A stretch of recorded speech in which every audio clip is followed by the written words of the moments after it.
बिस्मिल्लाहिर्रहमानिर्रहीम। अस्सलाम वालेकुम। मैं ज़मान बलोच अपने चैनल फाइट फॉर राइट्स तरफ से हाजिर खिदमत हूँ। आज मैं बात करना चाहता हूँ पाकिस्तान और इंडिया के दरमियान जो दुश्मनी की बुनियादी वजह है वो मसला कश्मीर है।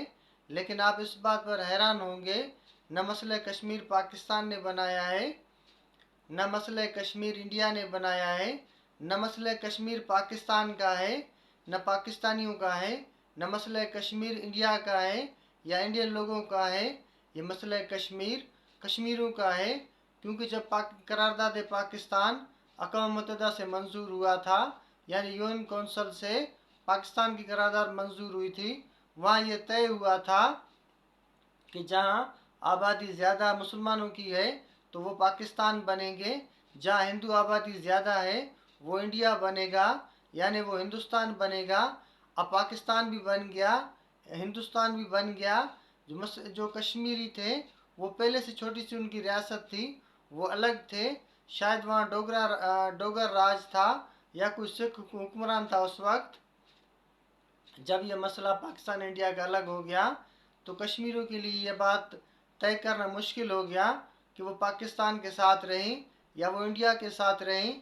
इस दौरान गोरों ने एक बड़ी साजिश की, वो पाकिस्तान और इंडिया के दरमियान मसला कश्मीर को लटका दिया, यानी ये हड्डी बीच में रख दिया लड़ने के लिए, ताकि ये सारी उम्र लड़ते रहें। न पाकिस्तान तरक्की करे न इंडिया तरक्की करे, क्योंकि अगर यूएन कौंसिल वाले चाहें, अक़वाम मुत्तहिदा वाले चाहें या जो सुपर पावर मुल्क चाहें तो मसला कश्मीर 5 मिनट में हल हो सकता है, क्योंकि ये कश्मीरियों का मसला है, उनके हक खुद इरादियत का मसला है।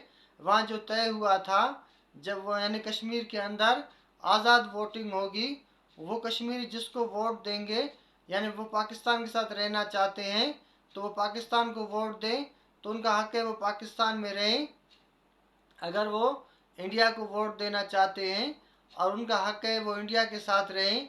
तय यही हुआ था। लेकिन आज 75 साल हो गए हैं, इंडिया ने कब्जा किया हुआ है उसके ऊपर।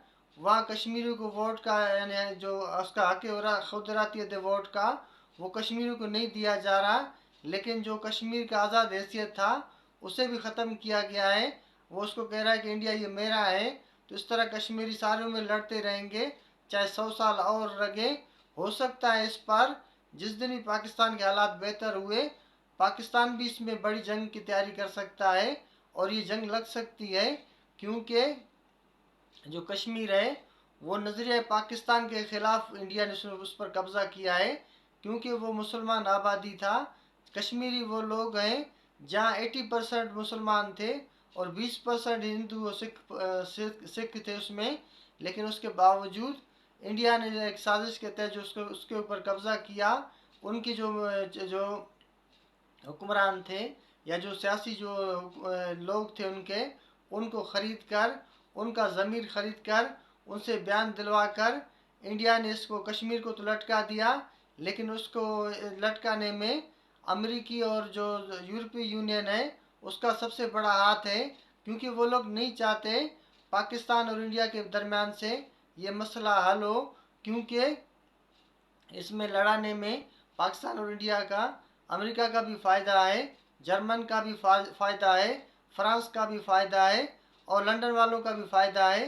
क्योंकि इंडिया सबसे बड़ा दुनिया में इस वक्त हथियारों का ख़रीदार है।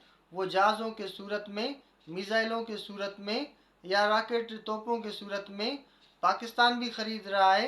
ये पाकिस्तान और इंडिया दोनों की आवाम गरीब आवाम है, लेकिन दोनों के टैक्स का पैसा हथियारों में ज़ाया हो रहा है। और 10 साल, कभी 15 साल, कभी 20 साल के बाद ठीक ठाक से जंगें भी शुरू हो रही हैं दोनों के बीच में। तो मेरे ख्याल में पाकिस्तान और इंडिया को बैठकर ये तय करना चाहिए कि भाई कश्मीर को कश्मीरियों का मसला बनाएं। आप उनको एक जीने का हक दे दें। वहाँ कश्मीरी अगर आज़ाद रहना चाहते हैं तो भी उनको आज़ाद रहने दिया जाए। पाकिस्तान भी उसके लिए बॉर्डर खोले, इंडिया भी उसके लिए बॉर्डर खोले। वहाँ कश्मीर में ना उस पाकिस्तान का झंडा लगे न इंडिया का झंडा लगे। अगर वो इंडिया के साथ रहना चाहते हैं तो वो भी कश्मीरियों का मसला है, लेकिन उसके लिए आज़ाद वोटिंग ज़रूरी है। बिल्कुल आज़ाद वोटिंग होनी चाहिए। अक़वाम मुत्तहिदा के जो फौजी दस्ते हैं वो मुकर्रर होने के बाद आज़ाद वोटिंग होनी चाहिए। वो कश्मीरियों की अपनी आज़ाद वोटिंग होनी चाहिए कि वो किसके साथ रहना चाहते हैं या आज़ाद रहना चाहते हैं। इस वक्त कश्मीरी भी तकलीफ़ में हैं, उनके नौजवान जेलों में हैं, उनके नौजवान कत्ल हो रहे हैं। हुर्रियत कॉन्फ्रेंस के सारे हुक्मरान इस वक्त जेलों में हैं, चाहे वो यासीन मलिक समेत, यूनुस भट्ट समेत बहुत से मशहूर कश्मीरी जो हुक्मरान हैं वो इस वक्त जेलों में हैं। तो इंडिया को चाहिए, वो इंडिया इतना ताकतवर नहीं है जिसके वजह से वो कश्मीर दबा कर बैठा है, बल्कि ये सारा कुछ साजिश है यूरोप वालों का। ये इंडिया को भी समझना चाहिए। जब तक कश्मीर आज़ाद नहीं होगा पाकिस्तान और इंडिया लड़ते रहेंगे, दोनों मुल्कों का नुकसान है, उसमें कश्मीरियों का भी नुकसान है।